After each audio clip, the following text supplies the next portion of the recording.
Hi, welcome back to Good Deeds Real Estate with a Mission. I'm Diane Davidson from the Fine Homes Group International at Keller Williams, and I'm here with my teammate, Nicole Quinn. Hi. Today we're going to talk about a common dilemma sellers find themselves in, which is, how can I sell if I have no place to go? Yeah, that's a big problem right now. It is. It's, Yeah. well, it's a situation. Yeah, right? And so, that's a better word. Yeah.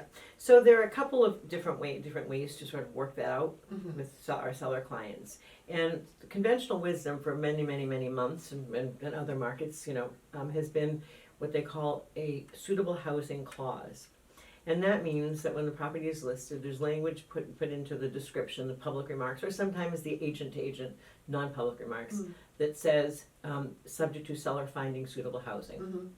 So a buyer comes along and makes an offer and gives the seller a time period during which they can find suitable housing. Well, here's the problem with that. In order for the seller to find suitable housing, when they make an offer, they are now a buyer making an offer with what we call a home sale contingency, right? So they're making an offer subject to their home selling. And they'll be competing with many buyers who don't have a home sale contingency. So the point is that they will probably fail many times. I mean, occasionally they get lucky, and occasionally they have a seller who will accept that home sale contingency because their property is at least under contract, but it's not closed. And so we came up with this method, which has worked beautifully, whereby we put language in that says the seller prefers a closing within 45 days and the ability to remain in the home. Now, some agents think, and so do civilians, that the bank won't allow the seller to, the buyer's lender won't allow someone to stay in the home and rent it back, or under any circumstance staying in the home, whether there's rent being paid or reduction in price. And the truth is that they do allow it for up to 59 days, and longer by exception, but 59 days with no questions. At a closing, the buyer signs something called a Fannie Mae affidavit, which makes all sorts of warrants all sorts of information. Or represents all sorts of information. One of the things they say is that they're going to move into the home, because it's an owner-occupied loan, move into the home within 60 days. So 59 days is within 60, and so the lender allows that.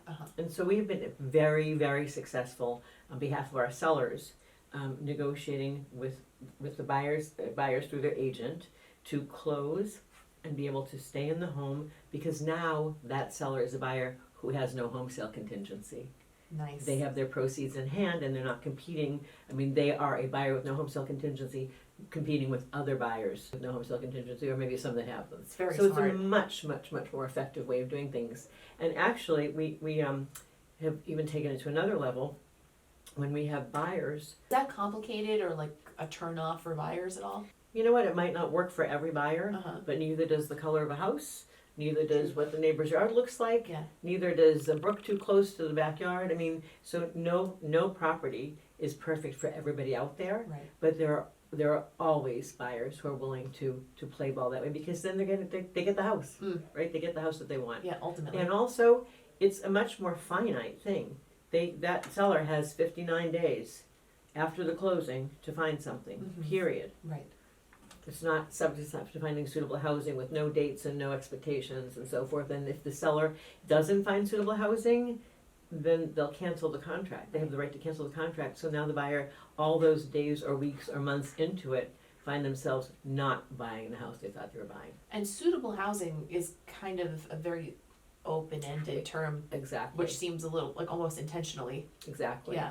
And the other thing is that interest rates, mortgage rates are quite low, and typically a buyer can't lock in the rate for more than 60 days.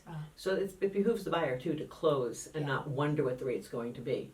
Eventually they're going to go up, and they do this anyway. But for them to lock in the rate is a huge advantage to the buyer. Okay. Speaking of buyers, we've also been able to do this in the other direction. When we work with buyers, and there's a listing listed by another agent where there is a suitable housing clause. Our buyers will often make an offer saying that they will close within a reasonable amount of time and let the seller stay. Okay. Their agent didn't think of that, but when we present it to them, they see that as a positive, because now they know they're going to be a much more attractive buyer. Right. And so our buyers know there's a finite amount of time.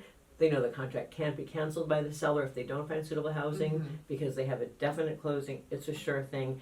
And they're waiting up to 59 days from the closing to move in. So it's really been a win-win, and it's been very, very successful for our seller clients. It's really sort of moved things along. So how do you typically negotiate that? Do they pay rent to the seller? Do you get to stay for free? How does that work? It's case by case, because it's never just that one term, right? So mortgage payments are due, interest is paid in arrears. So the reason I'm telling you that is if someone closes, let's say in December, their first mortgage payment isn't due until February 1st. So what we've seen sometimes is that they allow the seller to stay for the first month for free, or the first month covering insurance and taxes, and then the second month rent would kick in. They'd either cover their costs or market rate rent, but it's all negotiable. If a buyer feels like they're getting a great price on the house, they might allow the seller just to stay.